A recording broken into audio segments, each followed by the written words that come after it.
Dans cette petite vidéo, nous allons revoir comment programmer sur la calculatrice Casio Graph35+, le premier algorithme de la fiche d'algorithmique numéro 1.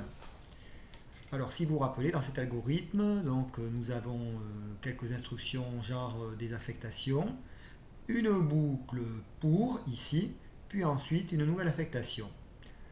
Donc d'abord, nous arrivons devant l'écran de la calculatrice. Voici tous les menus. Donc nous allons choisir le menu programmation, PRGM. Donc s'il n'est pas sélectionné, il suffit de se déplacer avec le curseur. Voilà, je le remets. Maintenant je valide en faisant EXE. On arrive à la liste des programmes. Ici, aucun programme n'a encore été défini, donc on va en créer un en appuyant sur F3, New.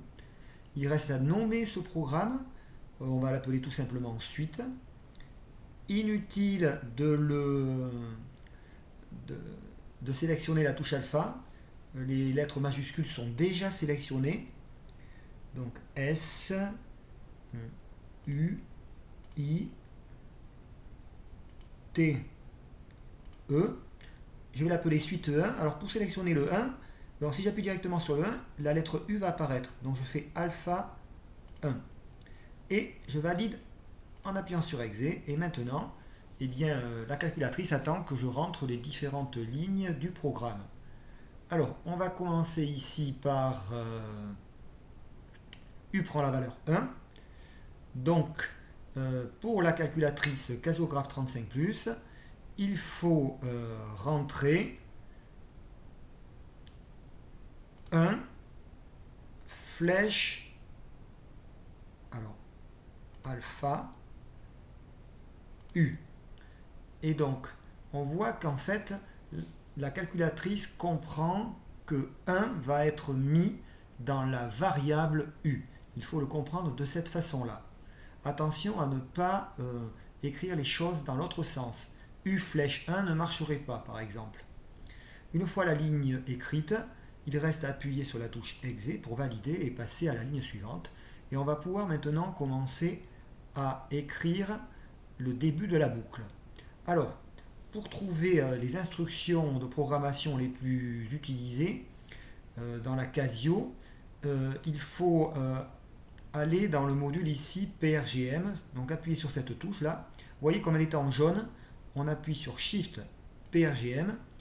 Et donc là, on a déjà tout un ensemble d'instructions qui vont être très utilisées dans les programmes, dans les algorithmes que l'on va écrire.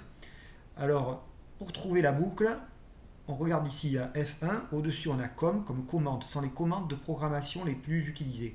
Donc on appuie sur F1. Alors, if then else and, donc là ce sont les instructions conditionnelles. On n'en a pas besoin ici. Donc on va faire défiler en appuyant ici sur le petit curseur, sur la petite flèche ici. Donc, alors, inutile d'appuyer sur le curseur, il faut appuyer sur la touche F6 évidemment. Donc voilà. Donc vous voyez, même si je continue, j'ai un while qui apparaît après. Ça va permettre de fabriquer des algorithmes avec la boucle tant que. While en anglais, évidemment.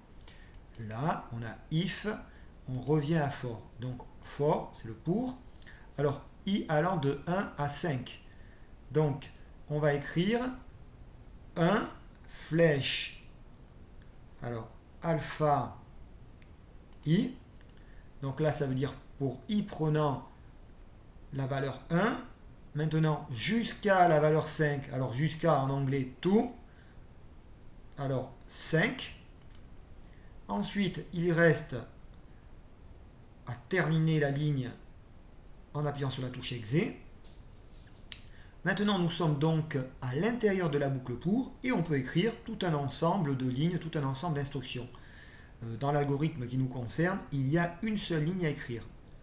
U prend la valeur 2 fois U plus 1. Alors, rappelez-vous que sur la calculatrice, en fait, on va écrire ça, j'allais dire, dans l'autre sens. C'est que 2 U plus 1 va être mis dans la variable, dans la mémoire, si vous voulez, U. Alpha U. Donc, voilà, l'instruction est bien écrite. On valide avec EXE, on passe à la ligne suivante. Alors, maintenant, si vous regardez l'algorithme écrit à la main, on doit indiquer que la boucle pour est achevé. Pour ceci, il suffit de mettre l'instruction Next.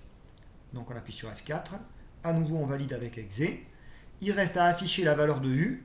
Donc sur la Casio, c'est toujours un peu le même principe. On appuie donc sur U. Et on revient à Shift Prog. On fait réapparaître les commandes de base là. Et on regarde ici ce petit triangle, alors qui est en blanc ici. Mais en fait, on va voir qu'il va apparaître en noir.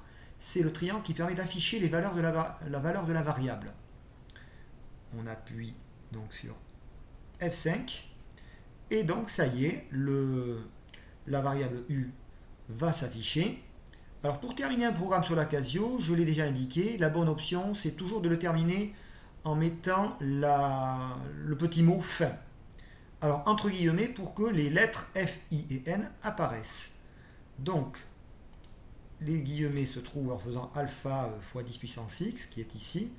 Ensuite, les lettres, tout simplement. F, I, alors N. On remet les guillemets. On appuie sur exe. Et donc, notre algorithme est terminé. Donc l'algorithme est terminé, on vérifie si on ne s'est pas trompé. Bon, si on ne s'est pas trompé, on peut toujours remonter à la ligne où il y a une erreur avec le curseur. C'est pas interdit, vous voyez. Bon là, a priori, il est correct. Donc pour valider l'algorithme, on appuie sur Exit une première fois. Alors, vous voyez qu'ici, les différentes petites icônes ont été modifiées.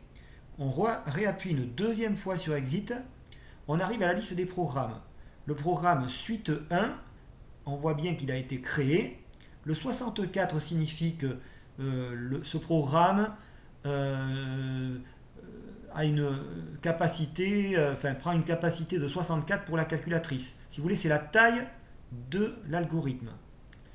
Alors maintenant, si on regarde un petit peu les différentes icônes qui apparaissent, bon, Exe, c'est le bouton qui va permettre d'exécuter l'algorithme. Il est très utilisé évidemment. Edit pour éditer l'algorithme et pour le modifier éventuellement. New, bon ça serait pour en créer un autre. Alors si on veut effacer l'algorithme, del A, effectivement c'est possible. Mais en général, sauf cas exceptionnel, on n'efface pas un algorithme que l'on a créé, à part si on a des dizaines d'algorithmes et qu'on veut faire un peu de vide dans sa calculatrice. Donc on va appuyer sur F1. On peut appuyer aussi directement sur Exe. Et là, si on regarde bien l'écran, on s'aperçoit que, eh bien, comme nous l'avons étudié en classe, l'algorithme va donner en sortie la valeur 63, la dernière valeur de U. Alors, si on a DISP qui apparaît, cela signifie que la calculatrice attend qu'on appuie à nouveau sur la touche Exe. C'est-à-dire que l'algorithme, pour la calculatrice, le programme n'est pas terminé. On appuie sur Exe. Et voilà le mot fin qui apparaît.